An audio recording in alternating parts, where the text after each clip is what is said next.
Welcome to Speed Round Sunday on the Parenting Roundabout podcast, where we share a mini episode from our past for your weekend listening pleasure. We'll be back tomorrow with a brand new episode.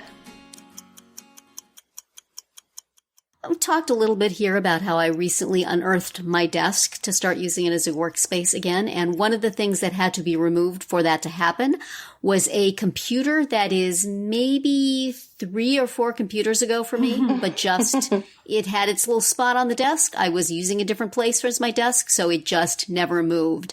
The screen didn't work. From time to time, I would hook up a laptop to it to get something off its hard drive, but it was really mostly dead.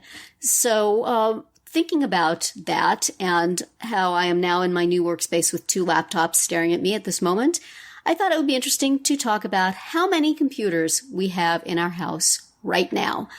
You can include ones that are only living and regularly used. You can count the ones that are mostly dead, but you don't quite know what to do with. You can count iPads. You can count it any way you want. So I will say that I have done a quick count around the house today, and the computers that are still currently within our living space are 9. 9. There are more in the attic.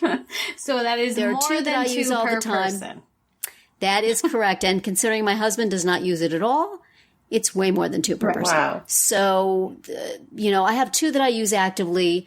My daughter uses hers actively. My son has a iMac and a laptop that he really doesn't use much at all. And then I have 2 old ones that still I need things on every now and then. And so I have them sitting beside my old desk, and they will move in here eventually. So it's pretty ridiculous. And there's got to be another 2 or 3 upstairs. So how about you, Catherine? How many do you have? And are they performing a useful service or just taking up space? Well, if you only count laptops and not tablets, it's 1 per person. Okay. And including your husband? yes. And then he also has a work computer, that sometimes comes home with him.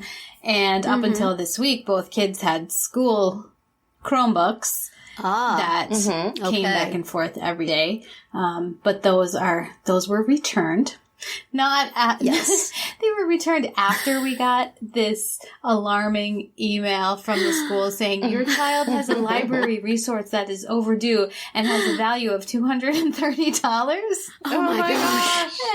And she was like, I didn't take out any book that was worth $200. And then, 24 hours later, we get, that was a mistake in our computer system. Like, yeah, no kidding. So anyway. Great. I think it's only 4 per person. Yeah. If you start counting iPads, then things get a little, I still have my 1.0 iPad from 2010 or whenever that came. I think my son still has his, though. I'm not sure. It might be a That brick is my now. treadmill viewing. That's all we use. I need an That's the iPad only for thing I treadmill use viewing. it for. Well, yeah, because it can't do much else. I can't do anything else. It's so hard to let go, though, but isn't it's it? working quite well. It still has useful life. For that purpose. So. How about you, Nicole? How computered up are you? We've got about 7, I want to say. So we each have a laptop, and then there's the desk, one on my desk that sadly never really sees the light of day. And what else? A couple iPads. And a couple of computers that do not work. So, yeah. This is probably what the question should have centered on. How many computers that do not work are taking up space in your home? That's right. Yeah. Kind of a lot. So, yeah, we're up there. That's for sure.